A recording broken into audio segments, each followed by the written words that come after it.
예수 믿으세요. 예수 믿으세요. 예수 믿으세요. 예수 믿으세요. 저만 부르네. 모르시는 찬양이에요? 다 아시죠? 자, 오늘 말씀을 통해서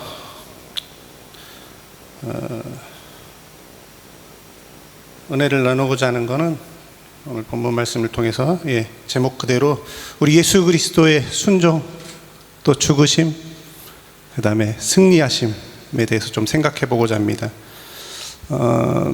말씀의 내용은 사도신경에 있는 그 내용의 일부분을 좀 인용해서 우리가 좀 우리 학생들에게 제가 이제 좀 전하고 싶은 말씀을 좀 전하려고 합니다. 우리가 제가 찬양 드린 것처럼 많은 분들이 저는 잘 그렇게 못하고 있는데 예수님 믿으세요라고 이렇게 전도를 많이 하는 것을 보시고 그렇게 하고 계시잖아요. 그죠? 여러분들은. 그래서 예수님을 믿으면 영생을 얻습니다. 예수님을 믿으면 지옥 형벌에 빠지지 않습니다. 당하지 않습니다.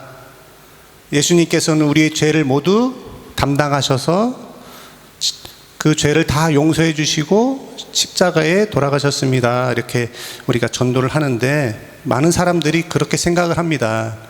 어떻게 예수 그리스도께서 내가 지은 죄를 용서하실 수 있을까 궁금해합니다. 그죠?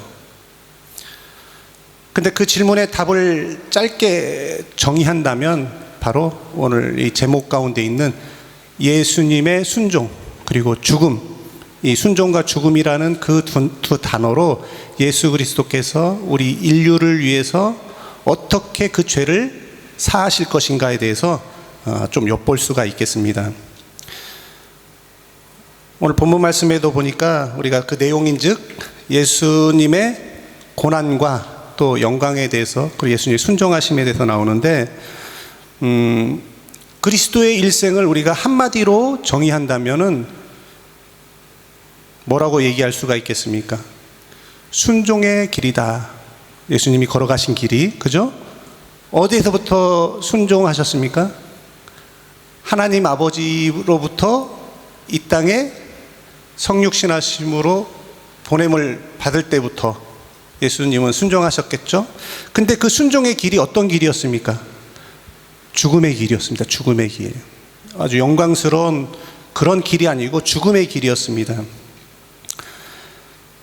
여러분에게 우리 예수 그리스도의 그 순종과 죽음에 대해서 얘기할 때에 한 가지 좀 전제를 좀 드리고 싶은 게 있는데, 아까도 우리 목사님 오늘 설교 말씀 오전에 하신 말씀이 제가 좀 설교하는데 많은 도움을 주실 만한 그런 말씀들을 좀 전해 주셔서 제가 좀 한결 마음이 편한데, 자, 예수님은 죄만 없으셨을 뿐이지 우리와 똑같은 인성을 가지고 약점도 가지시고 또 연약한 모습들, 인간적인 모습들을 갖고 계셨다는 겁니다. 믿으시죠? 예, 믿으시죠?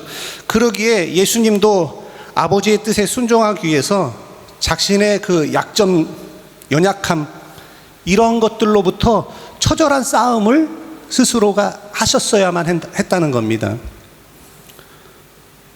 아버지, 제가 인간의 몸을 입고 이 땅에 와보니까 아버지께서 계획하신 나를 십자가에 죽게 하는, 나를 십자가에 못 박히게 하는 일들이 정말 힘든 길입니다. 아버지, 어떻게 내가 십자가를 질 수 있겠습니까? 예수님도 인간의 연약한 모습으로 이런 고민과 갈등과 이런 아픔 속에서 처절하게 본인과의 그런 싸움을 하셨다는 겁니다. 왜 그렇게 하셨어야만 됐습니까? 여러분에게 잘 알듯이 우리 예수님은 제사장의 신분으로 이 땅에 오셨다고 그랬잖아요. 그죠? 제사장의 신분으로 오셨는데 제사장이자 또 무엇으로 오셨다고요? 제사장이자 왕하고 선지자 말고요. 제사장이자 제물로 오셨잖아요. 제물로. 그 제물로 오셔서 친히 제물이 되어서 오늘 본문 말씀에도 나오잖아요. 제물이 되어서 우리의 죄를 담당해서 돌아가셨는데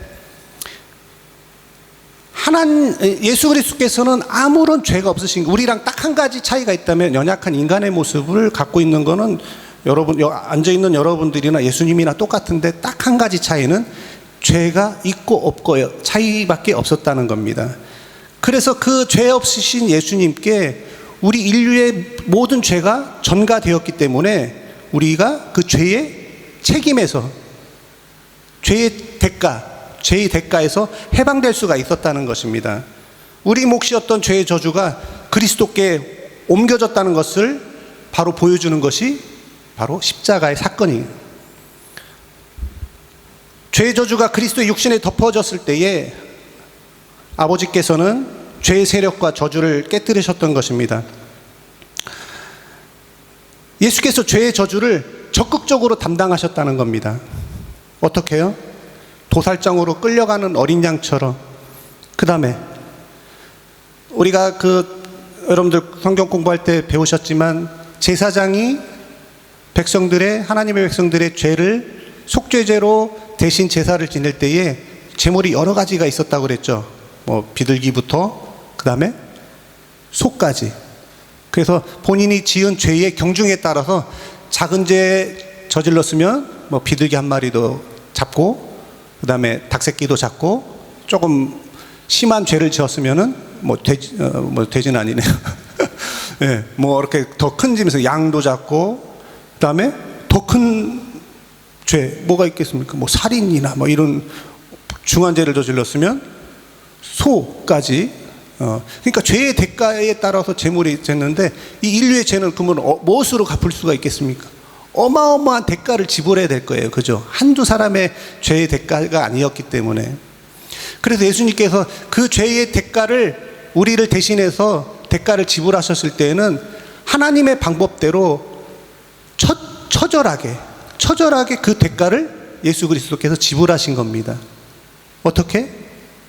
조롱과 핍박뿐만 아니라 육체적으로도 책찍질을 당하시고, 머리에 가시관을 쓰시고, 옆구리에 창을 찌르시고, 손과 발에 못을 박히시고, 그리고 돌아가셨다는 거예요. 그런데 우리가 여러분들 알아야 될 게 한 가지 있는데, 예수님께서는 십자가에 돌아가셨는데 부활하셨다.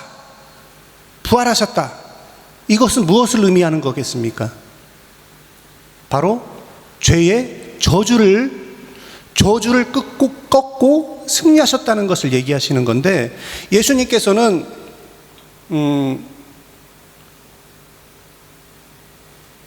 그 죄의 저주를 이기셨다는 거예요. 다시 말해서 죄의 권세를, 사단의 권세를 이기셨다는 건데, 자, 그러면 죄의 저주, 죄의 권세는 무엇을 의미하는 걸까요?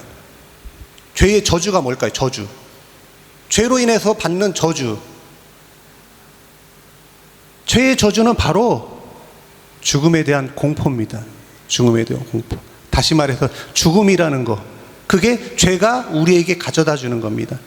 인류는 가장 큰 인류의 문제가 이 죽음을 해결하는 문제였습니다.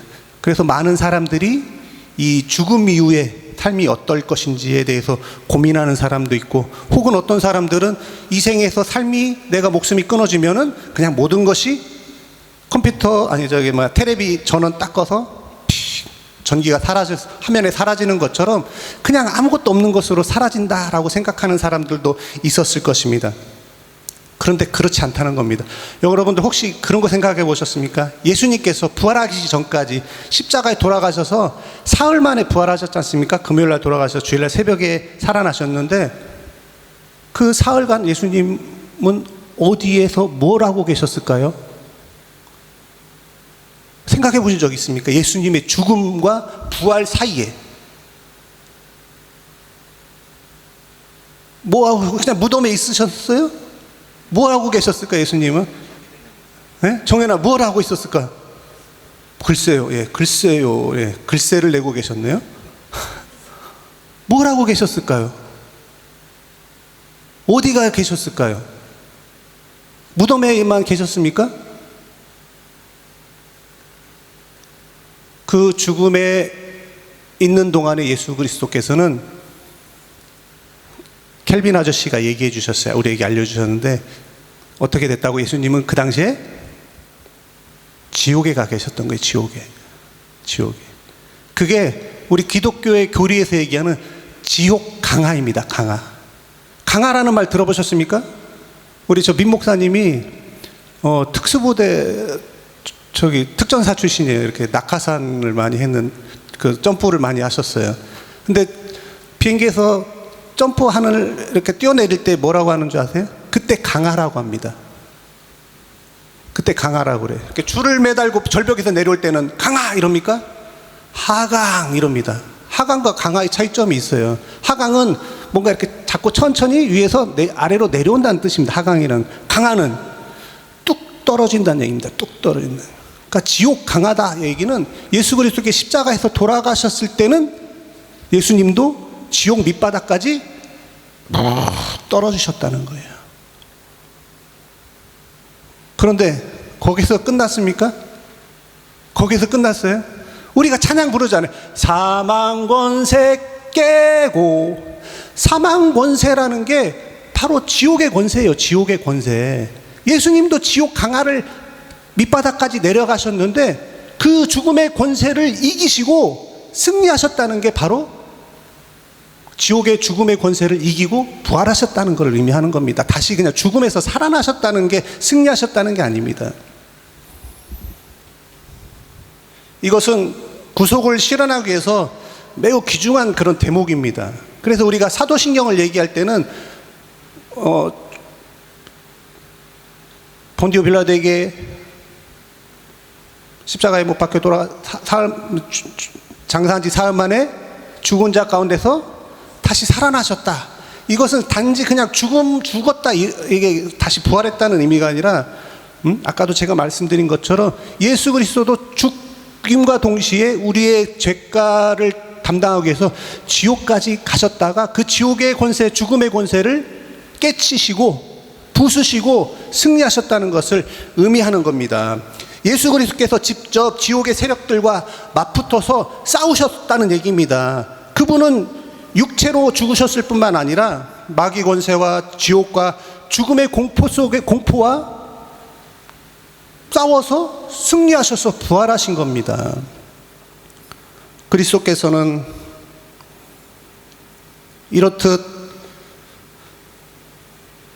단지 그 죽음 가운데서 부활하신 것이 아니라는 것을 우리가 기억해야 되는데, 그렇기 때문에 여러분들 우리가 예수 그리스도께서 겟셋마네 동산에서 돌아가시기 직전에 겟셋마네 동산에서 사랑하는 제자들과 함께 마지막 기도를 하러 올라갔죠.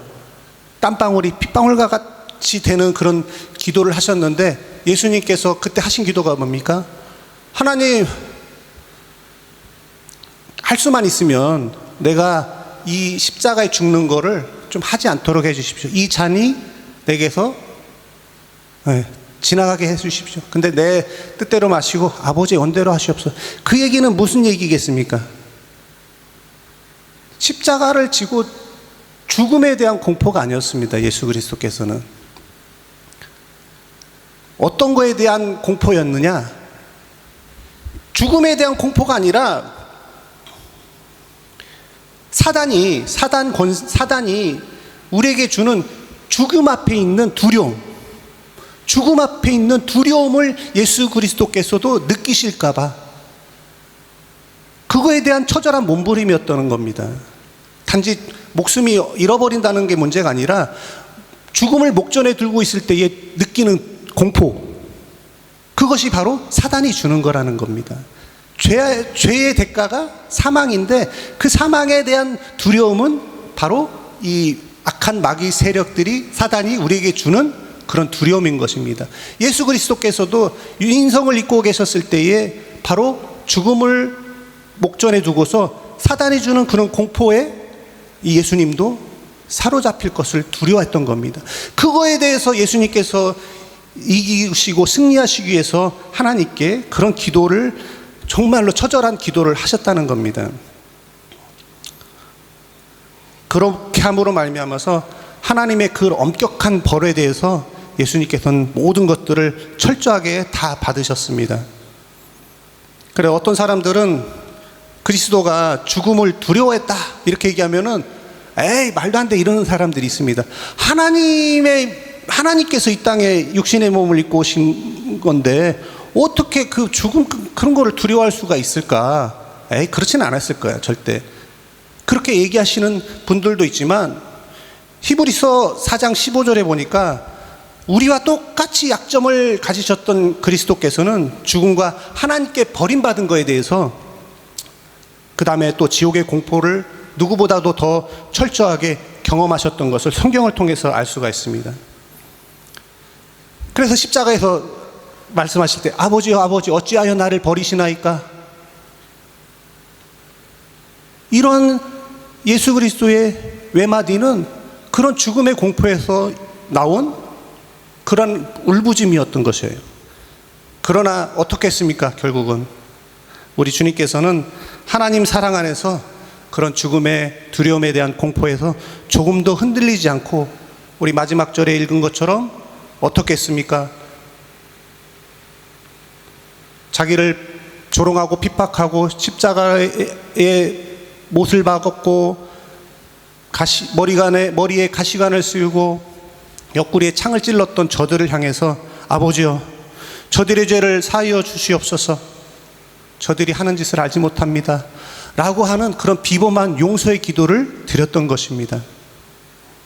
우리 오전에 나왔던 그 흑인 교회의 피해자들처럼 그렇게 해서 돌아가셨어요. 근데 이것이 끝난 겁니까? 이것이 끝이옵니까? 예수님께 십자가에 돌아가신 걸로? 예수님께서 십자가에 그냥 우리의 죄를 담당해서 제물처럼 그냥 돌아가셨다고 그러면은 정말 우리가 믿고 있는 모든 것들이 다 헛된 게 되는 겁니다. 지금까지 우리는 정말 잘못 믿고 있던 거랑 마찬가지예요. 그런데 그 다음은 무엇입니까? 어떻게 됐습니까? 예수님께서는 죽으신 후에 바로 부활하셨던 겁니다. 지옥의 끝까지 내려갔던 그 예수께서 사망 권세를 이기시고 승리하신 것입니다. 그래서 우리는 그리스도의 부활을 통해서 중생, 다시 말해서 거듭남을 입었고 그 다음에 우리가 죄인이었는데 의인이라는 그런 칭함을 받았던 것입니다. 또한 그런 예수 그리스도께서 죽음의 권세를, 사망 권세를 이기시고 부활하시고 승리하신 것처럼 우리들도 우리 자신에 대해서 부활에 대한 확신을 갖게 된 거예요. 그리스도가 참 영광을 얻으시고 나라를 세우신 것은 그가 승천하시면서부터입니다. 그가 부활하여 승천하심으로 비로소 세상 끝날까지 우리와 함께 계시겠다고 하신 약속을 실현하신 것입니다. 하나님은 그리스도를 하나님 우편에 두셨고 또 심판자로 세우셨습니다. 그리고 그 권능으로 결국은 모든 원수들을 굴복시키시고 우리가 지금 모여서 예배드리는 이 교회를 완성하실 것이라는 것입니다. 그분은 승천하신 때와 같이 사람의 눈에 보이는 형태로 영광 중에 모든 사람에게 나타난다고 했습니다. 그래서 하나님께 선택받은 사람은 어떻게 부활하겠습니까? 생명으로 부활하고 하나님을 믿지 않고 하나님께 버림받았던 죽었던 영혼들은 어떻게? 사망으로 부활한다고 이 고린도전서에 기록되어 있습니다. 또 죽지 않고 살아남은 자는 어떻게 된다고 그랬습니까? 예수님 오실 때 안 죽었던 사람들은 변화된 모습으로 주님을 마라나타, 그러시 할렐루야 이러면서 맞이한다고 성경에 써 있는 것입니다. 여러분, 지금 한국이 몸살을 앓고 있죠. 메르스 때문에. 왜 그렇죠? 결국은 뭐가 두려워서 메르스에 걸리지 않으려고 막 애를 쓸까요? 결국은 그게 걸려서 죽을까 봐. 치사율이 지금 몇 프로가 되는지 그게 굉장히 궁금해요. 15%가 넘었대요. 20%가 가까이 된대요. 들리기에는 원래는 한 50%도 얘기했죠. 걸리면 절반이. 그래서 걸렸다면 무슨 에이즈보다 더 무서운 병으로 치부해서 사람들이 벌벌벌 떨게 되는 겁니다. 그런데 메르스만 우리가 죽음의 공포를 느낍니까? 그렇지 않습니다. 사람들은 이 죽음 앞에서 정말로 너무나도 연약한 모습으로 아주 작은 존재로 본연의 그런 그 본성이 드러나는 것을 볼 수가 있습니다. 여러분들 목숨보다 중요한 게 뭐가 있습니까? 부자들도 죽음을 목전에 두게 되면 내 전 재산을 다 줄 테니 내 목숨만 살려주시오. 그래요, 안 그래요? 그렇습니다. 또 대통령이라 할지라도 죽음의 목전에 있으면은 내가 이 지위도 모두 내려놓고 평범한 사람으로 내가 돌아갈 터이니 나의 목숨을 살려주시오. 방법만 있다면 그러지 않겠습니까? 그런데 왜 그렇게 죽음을 두려워하냐 이거죠. 그러니까 사람들이 알지는 못하지만 그 죽음 이후에 사단의 권세가, 죽음의 권세들이 그들에게 공포심을 주어서 그들이 두려움에 사로잡히게 하는 세력들이 있는지를 모르지만은 그렇게 막연하게 느끼고 있는 겁니다. 그렇지만 영생을 믿고 예수 그리스도처럼 우리가 혹시 어떠한 일들로 인해서 죽음을 당한다 할지라도 우리에게 소망이 있는 이유는 무엇입니까? 바로 예수 그리스도처럼 지옥에 그냥 있는 것이 아니고 사단의 그런 두려움의 권세에 그냥 빠져 있는 채로 있는 것이 아니고 예수 그리스도께서 그 권세를 이기시고 승리하신 것처럼 우리들도 똑같이 그 예수 그리스도의 힘을 힘입어서 다시 부활해서 저 좋은 천국에 예수 그리스도와 함께 왕노릇하면서 살아갈 것을 우리가 소망하고 믿기 때문에 그렇습니다. 제가 예전에 들었습니다. 러시아가 이제 러시아 정교회, 그 기독교죠. 공산당이 이 정권을 장악하면서 이 공산당에게 가장 치명적인 것은 바로 종교예요. 그 가운데 기독교, 유일신을 섬기는 기독교인데, 그래서 이 공산 정권이 잘 되기 위해서는 반드시 기독교를 말살해야지만이 되는 필연적인 그런 수순입니다. 그래서 러시아 정교회도 핍박을 당하기 시작했는데, 예수 믿는 사람들을 이제 처형시키는데 보통 러시아는 어떻습니까? 지역적으로 굉장히 추운 것입니다. 그러니까 고문을 합니다. 기독교를 포기하게끔. 그래서 얼음을 막 몇십 센치 두꺼운 게 얼음을 깨고서 크리스찬들을 그 안에다가 빨갛게 넣고 집어넣습니다. 그 한기로 인해서 얼어 죽을 때까지, 저체온도 죽을 때까지 어떻게 하겠습니까? 그 사람들이 죽음의 공포 가운데에 사로잡혀서 결국은 하나님을 믿는 것을, 하나님의 자녀인 것을 포기하게 되는데, 다 그랬을까요? 그렇지 않습니다. 예수 그리스도의 승리하심과 부활을 믿었던 참 하나님의 백성들은 그 죽음 앞에서도 의연한 모습으로 자기의 죽음을 맞이할 수가 있습니다. 어떤 사람이 그래서 막 빨리 지금이라도 예수님을 부인하고 하나님을 부인하고 나오면 살려주겠다, 전부 막 버티고 있는 거예요. 하늘의 순교자의 각오를 가지고 하늘의 영광을 바라보면서 평안한 마음으로 기다리고 있습니다. 그 중에 한 사람이 못 견디고 나 예수님 안 믿어요 하고서 툭 튀어나왔어요. 살려주세요. 그러자 총뿌리를 겨누고 있던 군인 한 사람이 그 빈자리에 가서 톡 들어가더래요. 그러면서 그 빠져있는 그 크리스찬들이, 목만내 있는 얼음물에 크리스찬들이 그 뒤에 천군 천사가 보호하고 이런 것들이 그 군인의 눈에 보였던 거예요. 하나님께서 살아계시구나. 그렇게 해서 한 사람이 거기를 예수 그리스도를 부인하고 나오니까 자기가 그 영광에 참여하겠다고 그 구덩이에 들어갔다는 겁니다. 바로 이 죽음마저도 두려워하지 않는 것들이 바로 예수 그리스도께서 우리에게 주신 그런 부활의 선물입니다. 부활의 확신입니다. 그렇기 때문에 여러분들의 삶 가운데에 좀 힘들고 어렵고 정말 설사 죽음이 눈앞에 있다 할지라도, 메르스가 아니라 더 큰 환난이 우리 가운데 있다 할지라도 하나님을 믿는 우리들에게는 결코 그런 두려움 가운데에 떨게 할 그런 것들이 아무것도 없다는 겁니다. 왜 그렇습니까? 우리가 이 세상에서 혹시 어떻게 잘못될지라도 우리에게는 영원한 천국이 우리에겐 보장되어 있고, 그것을 바라보면은 우리 인생에 100년도 못 사는 인생 가운데에 크고 작은 환난들을 우리가 소망 가운데 이기고 넘어갈 수가 있다는 것입니다. 마지막으로 제가 결혼하기 전에 들었던 예화 한 가지를 좀 소개하고 말씀을 마칠까 합니다. 제가 결혼 전입니다. 이 예화를 들은 게 경기도에 있는 어떤 중대형 교회에서 학생의 수련회를 갔습니다. 여름에 몇백 명의 학생을 데리고 수련회를 갔는데 여름 수련회니까 반드시 그 일정 중에 꼭 끼어 있던 게 물놀이입니다. 물놀이를 하다가 학생 하나가 물에 빠져서 익사해서 죽게 된 거예요. 죽었습니다. 교회가 발칵 뒤집혔겠죠. 그죠? 교회에서 행하던 행사 때문에 자녀 보냈는데 죽었단 말이에요. 그래서 목사님 이하, 당회, 그 다음에 재직들 아주 그냥 초비상 난리가 났었습니다. 그런데 놀랍게도 그 아이의 장례를 치르고 그 다음 주에 돌아오는 주일에 이 죽은 아이의 두 부모가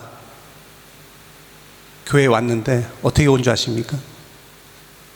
전교인이 먹을 만한 떡을 잔뜩 해서 주일날 참석을 하고 그 다음에 감사 헌금을 드리고 그 다음에 이 떡을 돌리면서 자기의 감사한 것을 고백하는 시간에 어떤 고백을 했느냐, 제가 다 기억은 못하는데 기억나는 대로 정리를 해보니까 이런 감사의 내용이었습니다.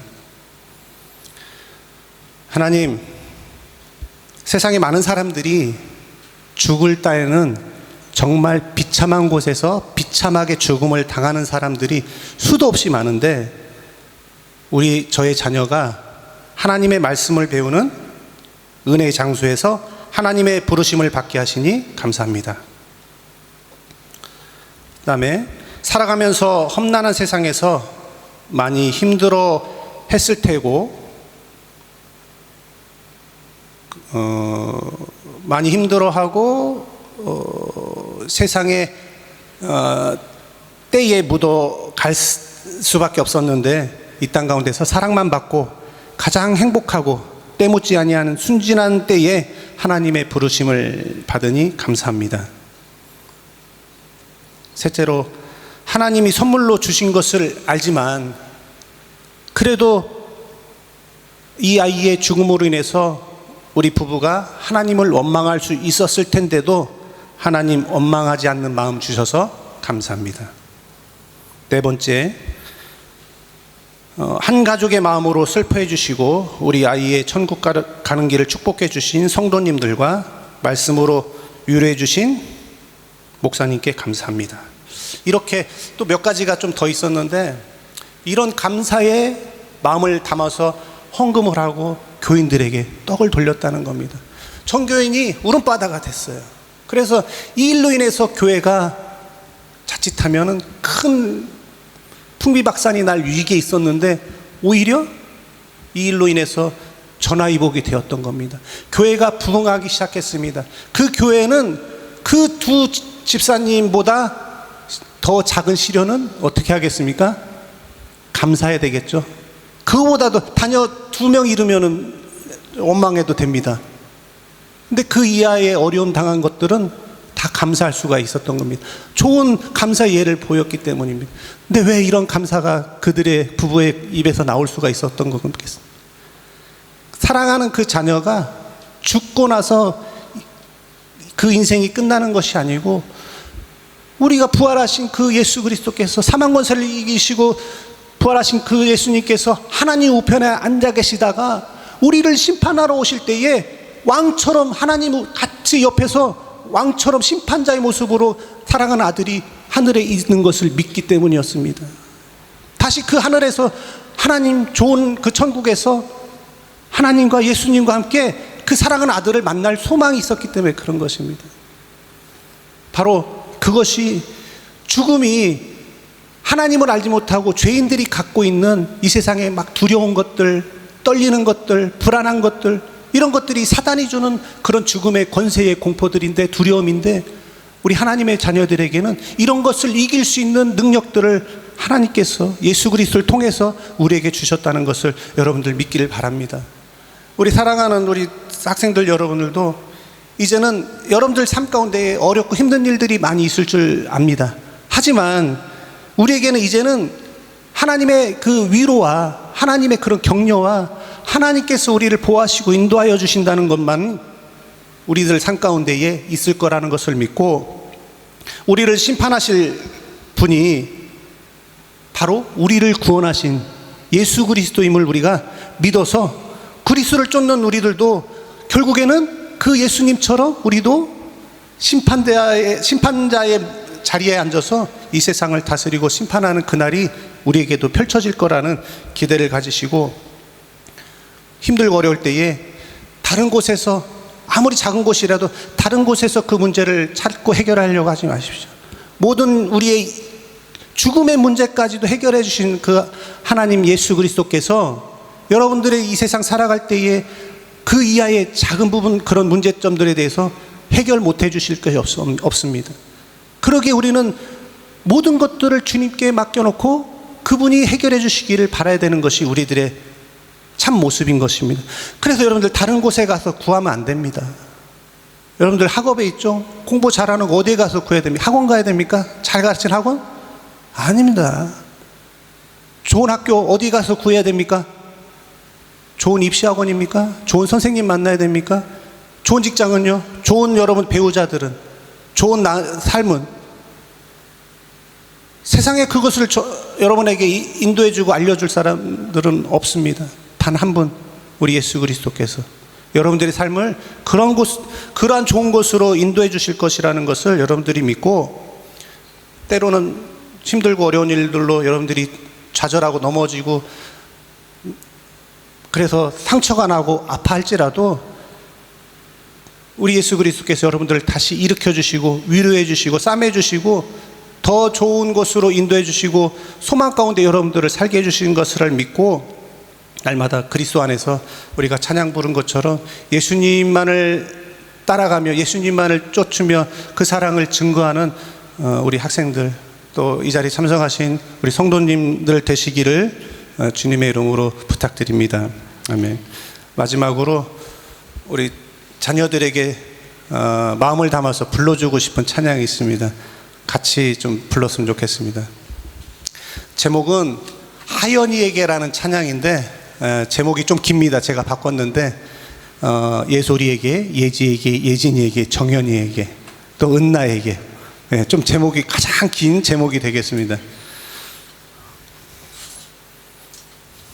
같이 나와서 찬양합시다.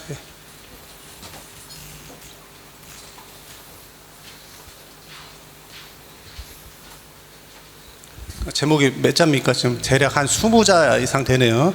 예솔이에게, 예진이에게, 예지에게, 또 정현이에게, 은나에게.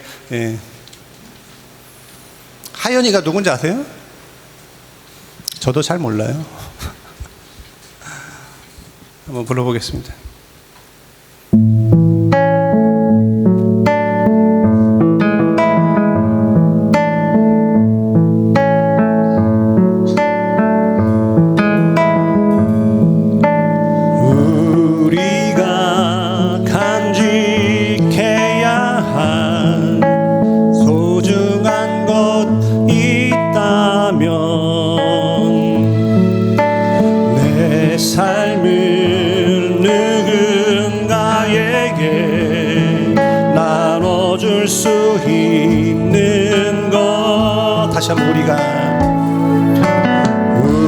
우리가 간직해야 할 소중한 것 있다면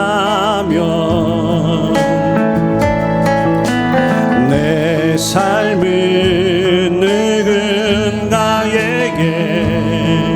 나눠줄 수 있는 것, 약하고 어리석은 나 자신을 본다 해도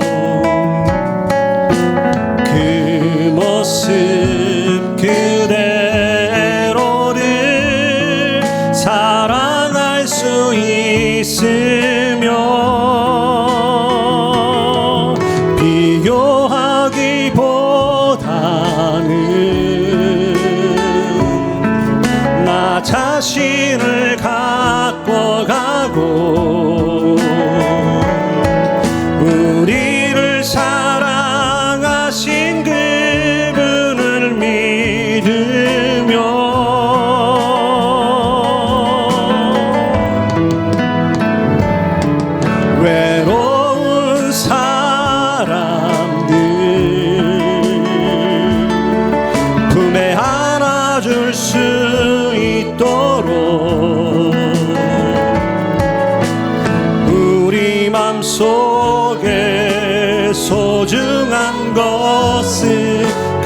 간직하며 살아요.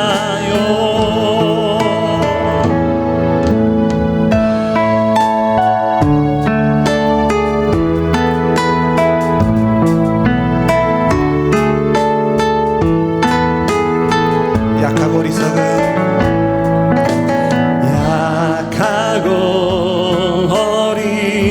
어리석은 나 자신을 본다 해도 그 모습 그대로를 사랑할 수 있으며 내 안에 숨겨진 그 비밀을 발견하고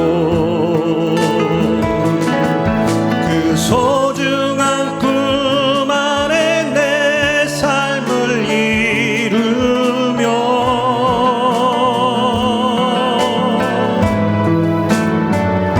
삶에 지친 사람들 찾아와 쉬어가도록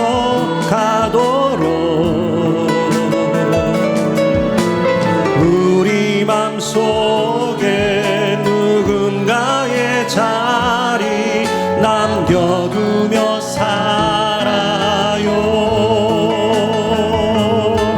사랑하며 살아요. 사랑하며 살아요. 사랑하며 살아요.